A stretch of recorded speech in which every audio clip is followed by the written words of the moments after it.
we have our first mid-season 1 balance patch where it was all nerfs. DVa's weapon, which is called Fusion Cannons, had its spread increased from 3.5 to 3.75. That means the pellets are more spread out and have a higher chance of missing.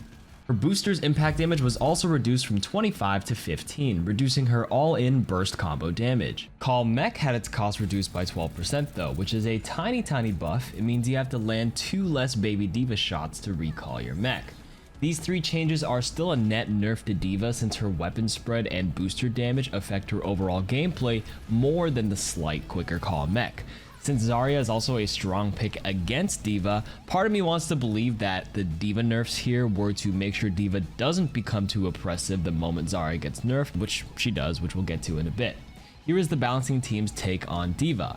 DVa felt too deadly after the last round of changes given how resilient she can be with her improved defense matrix. Zarya's barrier duration was reduced from 2.5 to 2 seconds, so they don't last as long, and her barrier cooldown has been increased from 10 to 11 seconds. These nerfs were inevitable as we saw Zarya dominating the first month of Overwatch 2 with back-to-back 2.5 second bubbles on herself, giving her 5 seconds of invulnerability along with the highest DPS output amongst all tanks. Bubbles were only 2 seconds long in Overwatch 1, so increasing their duration by 25% in Overwatch 2 while giving her the option to multi-bubble the same target meant it was really hard to burst through, and the longer bubble uptime meant that it was a bigger window of opportunity to gain high charge, making it really easy to just stay at 100. My take is that these nerfs are good. It doesn't make her unplayable by any means. It kind of brings her in line with Overwatch 1 Zarya, if that makes any sense. Anyways, here's what the developers had to say.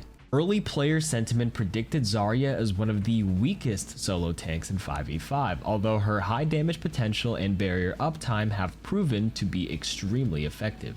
For opponents, feedback has indicated this can feel as though Zarya has very limited windows of vulnerability, which feels difficult to deal with when combined with her ramping damage potential. These changes will reduce the barrier uptime, making it slightly more difficult for her to gain energy and will provide enemies with more time to deal damage to her. Genji had his maximum ammo reduced from 30 to 24, so he has to reload more often, and his shuriken damage has been reduced from 29 to 27 each. Technically, Genji received no changes from the end of Overwatch 1, but the reduction of CC and shield, along with the DPS passive that gives you increased reload speed and movement speed upon an elimination, significantly benefited him. That being said, I still think Genji is fine because I've certainly seen weaker states from him in Overwatch 1, and he was still played back then.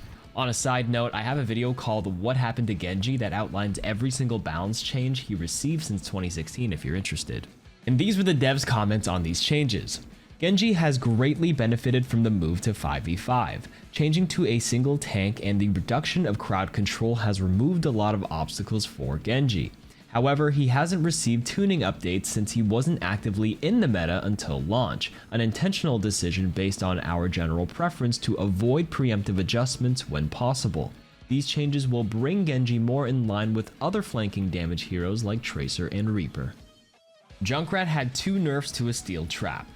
First, with its arming time increasing from 0.5 to 0.75 seconds, so it takes longer for it to be ready after deploying it, and its trap duration was reduced from 3 to 2.5 seconds, so they aren't stuck in the trap for as long. There's no developer comments, and I must say I'm actually surprised Junkrat made it on the mid-balance patch, and with 2 nerfs nonetheless. He's a hero that isn't really in the meta at the higher tiers and was arguably weak in the Zarya DVa meta early on in the season.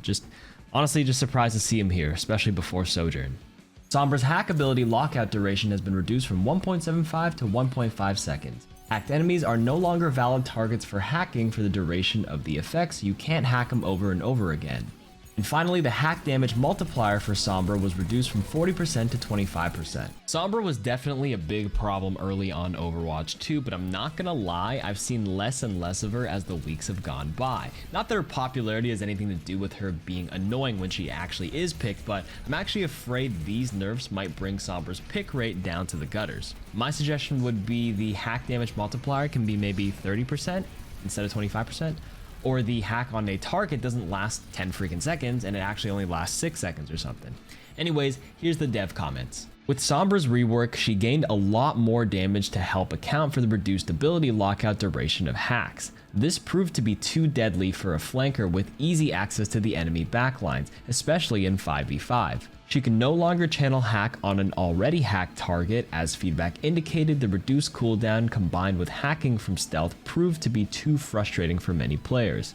This is essentially a per target cooldown that enables hack to keep its current 4-second cooldown for potentially hacking multiple targets.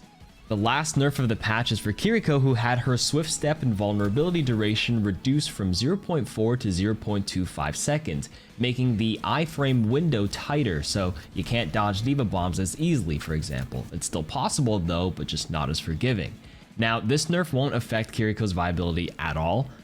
This was pretty minor and she will still be a top pick in the meta. I'll have an updated tier list for you later this week. The devs commented, the invulnerability window is primarily intended to help avoid instantly dying to something unseen after teleporting through walls, but it ended up being a little too long and led to some confusion while shooting at Kiriko. In other news unrelated to the balance patches, Mei has been disabled since October 31st due to a bug with her ice wall and has been added back to the lineup. And there are 2 Twitch drop exclusive cosmetics from now, November 15th till November 30th. Watch my stream at twitch.tv/KarQ for 2 hours to earn the Reinhardt mug souvenir, and then watch for 3 more hours for the Brig kitten weapon charm. I'll see you there, and I'll be streaming almost every day.